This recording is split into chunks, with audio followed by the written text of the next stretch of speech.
Philly. So I'm feeling like 50. Too many men trying to get up with me. Like what? But I stay with a gun, ready to get from the 4 for the 9, shooting till it's empty. Gotta keep it G. If you niggas broke, ain't no static with me. Like, cause it calls when you in the streets. There's a difference between hating and beef. So I'm feeling like 50. Too many men trying to get up. What's the word? You talking to Dev, owner of New Era. Got my guys behind me. Owner of Mon Premier Clothing right here on me. Don't fuck around. Cop up on that gear too. Got my slime behind me. Drench nigga real quick. Don't fuck around. You ain't even gotta say too much about my son right here. He'll drench you quickly. That's the real slime. Feel me? So how you feel about the state of the game right now? Do you feel a lot of young niggas in charge or a lot of old niggas in charge right now? I ain't gonna lie, it's a lot of old niggas hating on the young niggas cause we in charge right now. You'll see a nigga my age, you won't see too many niggas my age with a scat, jewelry on, 15K on the face, you feel me? That's right. My niggas in general, we all get to it. Got the photographer in the background for one of my businesses. That's my own family and vlogs. We make sure to put niggas on in my family, you feel me? Is family important to you? One thing I can say about family is that my friends is my family because my family done snake me as it is. So blood don't mean nothing to me. It's loyalty that I care about, you feel me? Because I've met niggas in my family that say they love me, they'll do this for me, but they ended up snaking me in the end, you feel me? So all that shit don't really matter. It's all about loyalty and the bond that you got with your niggas, you feel me? Nah, I feel you. So, right now you building your own empire. How's it going for you right now? When I first started, I ain't gonna lie, it was kind of hard, kind of rough, because I ain't know how to adapt to certain situations when it came to being a businessman. So now that I've adapted and I got better at it, it became more easy and more prone for me to do the things I do. So right now, my empire doing pretty good. I found the correct people, found the right circle. I'm around like-minded people as well. So one thing I can say for people that want to make their own empire or their own businesses, make sure you keep people around you that got the same mindset as you. I think Pop Smoke said this shit, right? You hang with broke niggas, you're gonna be a broke nigga. You hang with niggas that get money, you're gonna be a get money nigga, you feel me? That's all that shit is. It's all a mindset thing, you feel me? And that's how that shit play out. Do you take inspiration from Pop Smoke? I would say my inspiration would be Pop Smoke. It would be a couple of business ambassadors that I've seen across the way, people that I done learned from. So it's a couple people I would say. Nah, I feel you. And it's RIP to Pop Smoke. How do you feel about that situation? RIP to Woo, you feel me? RIP that man. That whole situation was fucked up, I ain't gonna lie, but we ain't gonna talk too much on that. I feel you, I feel you. That That's man, a trouble moment in life. You feel me? I feel you. Let's get back to the business. How did it start off? Well, it all started off when I was like 16. I started not wanting to depend on my mother so much because I started realizing shit getting hard for her. So that shit made me think mentally like I gotta start doing shit for myself. So what it first started for me was I invested into Bitcoin. Bitcoin was low at the time, but I wasn't able to invest in stocks because of my age. So therefore, I put the stocks into her name, waited till I was 18, used that to invest in vending machines, ATM machines. Well, for that, that's when I invested into the hair business. Once I did the hair business, I said I want more. Because I learned you gotta have more than 7 revenues of income if you wanna be a millionaire or be successful in life. You gotta make money while you sleep. You don't want your money to work for you, you want it to work for yourself, feel me? So, when you thinking about shit from that aspect, you gotta be like, what else can I do to make my money, you know, how could you say, work while you sleep? Yeah, work while you sleep.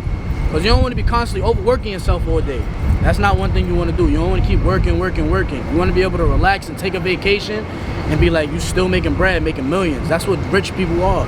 They making money on vacation. They call it a paycation. And that's what you really want to be in life. You feel me? That's true. And right now, what's your age right now? I'm 19. Just turned 19 June 4th. You just turned 19? That's a fact. So how do you feel about most people your age planning to become a millionaire around 25? How do you feel about that? Well, my thing is, I got a motto right now that I'm going to be a millionaire by 21. I'm not too far from it either. Just keep that in mind. So all I got to say for people my age, don't let somebody tell you, obviously you can't, the regular cliche. It's all about who you keep around you once again. If you got niggas that's going to downplay you or anchor you, leave them where they at. You don't need them niggas. You worry about niggas that's going to uplift you and all that. You feel me? You don't need niggas that's going to constantly be like, oh, you can't do this. Oh, you shouldn't worry about that. So why you worried about what I'm doing? If you're not going to do it, then somebody got to do it. You feel me? That's a fact. That's a fact. You got to think about it. It's all a mind game. It's all mindset. You feel me? And then once the mindset comes into play, then everything else will fall in place. Nah, that's a fact. That's a fact. But let's get back to the. You was talking about the old heads, right? So how do you feel like the old heads treat you in the street when they see you have all this money? You have Cartiers with diamonds right here. Most people don't have that in the Cartiers. Most people have the regular buffs. The regular buffs, yeah. I ain't gonna lie. I remember, for example, I went into my old hood with some of my mans on purpose just to see how certain niggas would react. And in my old hood, I don't jack my old hood. Them niggas are snakes. Niggas done tried to steal bread from me and all that. I don't jack them niggas, and I used to jack them hard. But my thing is, when you start elevating, niggas gonna say you starting to move different. It's not you moving funny, it's just you moving accordingly now. You don't wanna stay with niggas that's going to jail or being dead or alive, you feel me? That's the way it is in the hood. You either gonna be dead or in jail. That's the main two options. Or you can make it out. I ain't make it out yet, but that's why I'm elevating the beat, you feel me? And I'm taking my niggas with me, that's all that is. And then at the end of the day, when it comes to the old heads, them niggas is always gonna be envious of the young niggas. There's gonna be two sides. Either gonna be niggas that's happy for you or the niggas that's envious of you. And they gonna try and do something at that point. When they do, you just gotta make sure you're not lacking. You gotta tighten up. That's all that is. Say the old heads in my hood, they wouldn't really bother me like that. They just do a little, you know, look up and down. And then they'll hit me with the, oh, you're not putting niggas on. I don't have to put niggas on, that's one. If you feel like I'm obligated to put you on, that's like, for example, when a nigga try and little bro you, don't call me little bro if you never did no big bro shit. Like, niggas like that all the time give me tight. Then I be having to check niggas like, you ain't do shit for me, nigga. So why would I put you on? You never put me on. Like, I feel like it should be genuine. It shouldn't be forced upon somebody, you feel me? I shouldn't have to ask you to put me on. You should just want to out of kindness of your heart. If you gotta force somebody to put you on, you should already know in the back of your head you're not their concern. I tell niggas that all the time. I ain't gonna lie. But nah, yeah. But no funny, I see you been getting into the gym, I see you been getting fit. Yeah, that's a Is fact. fitness important to you? Hell yeah. I ain't gonna lie. At a point in time, I had a depression state of my own, and that's what made me step back from a lot of things. Like when I first started doing my businesses and all that, I stepped into a little state of depression. Then when that whole depression phase started, it made me rethink myself and rebuild myself mentally. Because I learned mental health is also important as physical health. Once you hit mentally, then physically everything else gonna fall into place. So that's when I said I gotta practice more ways of how I'm gonna actually better myself. One of those ways was going to the gym. And ever since I started going to the gym, and once you start seeing results, it make you wanna go even more. So once I started doing that, that shit made me wanna really be in the gym a lot. Like, I hit my 100th day the other day, yesterday. I had my 100th day yesterday, that was a milestone for me. I'm trying to go for a full year, 264 more days to go. Feel me? And it's all about a mindset too. You gonna wanna, the days that you don't wanna go, you should go. Cause those are the days that's gonna count. Even if it's raining, no excuse, still go. Nigga, Uber is a thing. People act like Uber and Lyft not a thing. And if you don't got it, the train right there. Like niggas making excuses for themselves is nothing. Like you don't gotta do that. You feel me? That's a fact. There's 100 ways to go to the gym. Don't make an excuse. That's Get a to the fact. work. You also make your home gym Once too. you That's get what I be there, doing. you good. That's all that is. That's what I be doing. I got my little home gym. I be working out sometimes. Got the little weights. Little push-ups, little pull-ups, that's all it is. Facts. 100 push-ups every day. Yeah, you 100 feel me? pull-ups. That's all it is. Calisthenic workout. Facts. Got to stay fit. Summer. Knock niggas out. They looking you wrong. Yeah, that's a fact. Yeah. Little 1-2 on a nigga, feel me? What kind of cars you rent out? I rent out all types of cars, Beamers. I soon get Hondas and Accords for the daily people to rent out. But for right now, I got Beamers, Accords, exotic rentals, lamb trucks. I got all that on hand. So whenever you need them, I'm always around open. We open from 9 a.m. till 7:30 p.m. And I got a lot and all of that you can meet you us got up a lot? at. Yeah, of course. I got a lot. I ain't got no, this ain't a street shit business. I got an actual real rental business, feel me? Insurance, all the cars, real plates, you feel me? What's the address? So, it's right there in Ozone Park, Queens, so it's not too far. Right there by the conduit. Say the address. You gotta say the whole address. I can't say the whole address though. So I got 2 locations. We got Florida and then we got out here in New York. My business partner handles the rental business in Florida, so mainly Miami though. So we got every fucking car you can think of. Yeah, I was in gonna say, Florida. did you like? So you feel me? So then we hit 96 cars in Miami. So now it was time for me to come out here and branch out and take over New York. Need that situation. So the pros, the cars pay off on themselves. You ain't gotta worry about having a headache of, oh, I can't pay this car note, no, the client renting out the car, if you do it the right way, that's what that pays for. Every month, whenever it's rented out, every month, that's what that goes towards, the car note, insurance. Then after, whatever money you make after that, all goes to you. Buy you some clothes, treat yourself nice, you feel me? The cons though, Niggas, of course, crashing your cars, swiping your cars, all types of shit. Potholes. Like, if you look on this car, a nigga done fucked up one of my rims on this car already.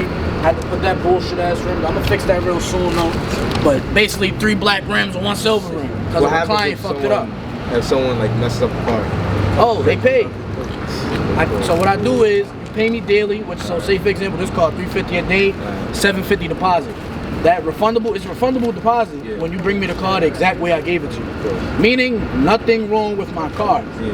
You bring me back a car with a flat, scratch on the window, I take that out your DP. You'll start with $750, end up with $1. That's how that works. And it's an all cash business at that. But now I started doing the credit cards and shit as well through Square. So this way, if a nigga think I'm just gonna take $750 knowing the amount is more than that, I'll just put your card in negatives. I don't care, because you don't care about my car, right? So I might as well do that to you.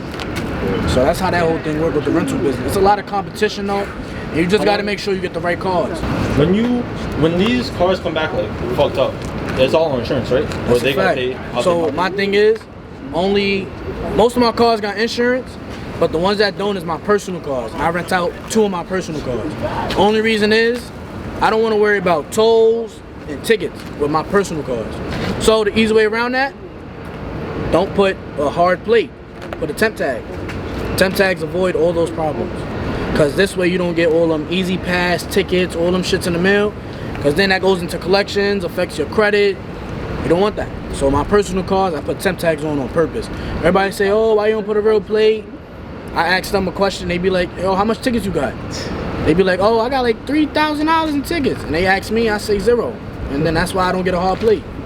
Simple. Realize as a businessman from first starting, communication is key from all aspects and all angles. As a businessman, if your communication is off, don't think you're gonna do well in this field at all. You gotta master communication. So you about to go. It was nice seeing you. Can we get your socials for your businesses and yourself? I enjoyed being here. I enjoyed telling you a couple of things, feel me, give you some insight on the game and all that. Well, I got a rental business, my rental business right here, Fineless Rental Cars on Instagram. My detailing business, in case you ever need your car washed, I also wash cars. This Fineless Detailing right here. And then I also sell wigs in here. You know, probably ain't expect that. I'm a male vendor. New Era Bundles on Instagram as well. And I also rent out cars, Fineless Rental Cars, you feel me? So if you ever need a car, just let me know. And we'll go from there. And I also got my photography business as well. If you ever need pictures taken, video shoots, we do all that, same day and everything. So just hit us up on IG, you feel me?